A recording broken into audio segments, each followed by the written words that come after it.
Bismillahirrahmanirrahim. Assalamualaikum warahmatullahi wabarakatuh. Perkenalkan nama saya Targifari dengan NIM 120 222 3341.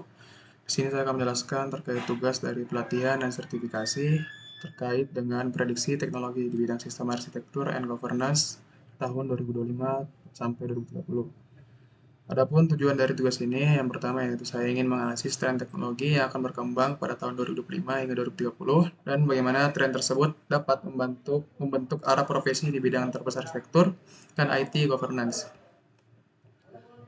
Terdapat 6 teknologi yang saya identifikasi yang akan berkembang pada tahun 2025 hingga 2030. Yang pertama yaitu edge computing, di mana edge computing merupakan pendekatan pemrosesan data yang memindahkan komputasi dan penyimpanan dari pusat data terpusat ke lokasi yang lebih dekat dengan sumber data itu sendiri. Artinya, suatu data dapat bisa langsung diproses tanpa harus dikirim ke server utama.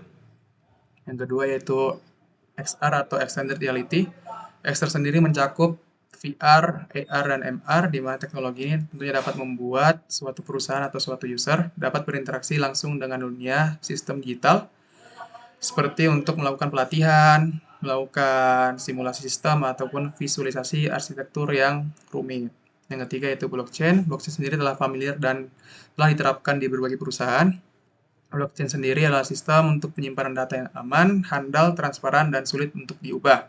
Teknologi ini akan sangat cocok untuk digunakan untuk menjaga integritas data dan mencatat aktivitas audit secara otomatis. Dengan begitu, blockchain dapat sangat disarankan untuk diterapkan di perusahaan di sektor keuangan.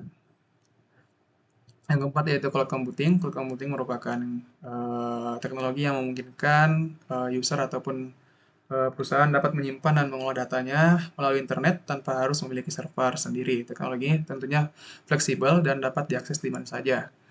Yang kelima itu cybersecurity. Cybersecurity merupakan teknologi yang berfokus untuk melindungi data dari sistem ancaman seperti malware dan hacking yang dilakukan oleh pihak-pihak dari luar. Yang keenam yaitu robotic process automation, di mana robotic process automation adalah teknologi yang dapat mengoptimisasi tugas-tugas rutin yang dikerjakan oleh manusia dan dapat digantikan menggunakan robot seperti mengisi data, memproses data, ataupun memindahkan file antar sistem. Adapun dampak dari penerapan teknologi tersebut di dunia industri, yang pertama yaitu efisiensi data. Edge computing dapat mengurangi jumlah data yang dikirim ke cloud serta mengurangi biaya bandwidth. Yang kedua itu efisiensi operasional.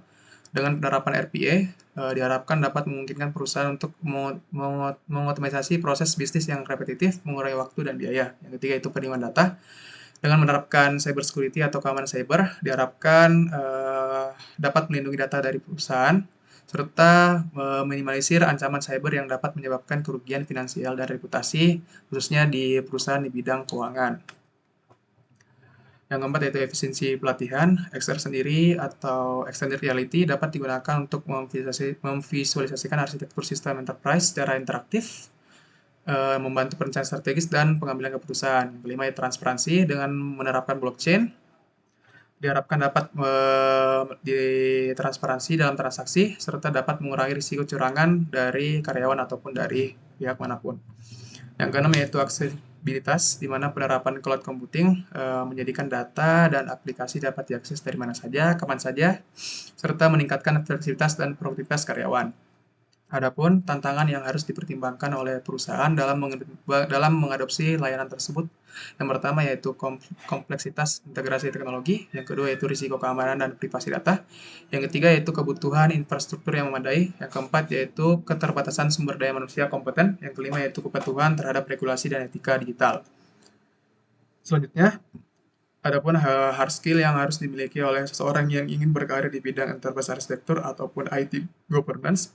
Yang pertama yaitu enterprise arsitektur dan sistem desain, di mana kemampuan ini harus dimiliki dengan memahami berbagai framework seperti TOGAF, Zahman Framework, ataupun SPBA Framework yang familiar digunakan di pemerintahan. Yang kedua yaitu Network Configuration and Cloud Architecture, di mana kemampuan ini harus familiar dengan menggunakan layanan seperti AWS, Microsoft Azure, ataupun Google Cloud Platform. Yang ketiga itu Coding and System Integration, di mana kemampuan ini dapat memahami berbagai bahasa pemrograman seperti Python, Java, ataupun C++, yang dapat membantu dalam mendesain integrasi antar sistem. Yang keempat yaitu technical writing and documentation. Kemampuan ini akan membantu dalam membuat arsitektur blueprint, standar operasional atau SOP, IT policy, dan dokumen tata kelola. Dan terakhir yaitu database management. Dengan begitu, kemampuan ini dapat diterapkan dalam menggunakan database seperti MySQL, PostgreSQL, ataupun Oracle. Adapun soft skill yang harus diperhatikan ataupun dimiliki, yang pertama yaitu analytical and problem solving, di mana kemampuan ini harus dimiliki untuk mengidentifikasi risiko dalam infrastruktur IT, mengevaluasi kinerja sistem, dan menentukan langkah mitigasi terbaik. Yang kedua yaitu project management and organization, di mana kemampuan ini harus dimiliki dalam menyusun timeline, mengatur prioritas, dan memastikan setiap implementasi teknologi dapat berjalan sesuai standar. Yang ketiga yaitu leadership and collaboration, di mana kemampuan ini harus dimiliki dengan tujuan untuk dapat mengarahkan, mendelegasikan tugas dengan baik, membangun kerjasama yang harmonis, serta membangun teamwork yang baik. Dengan begitu dapat menjadi kunci keberhasilan implementasi tata kelola dan arsitektur sistem.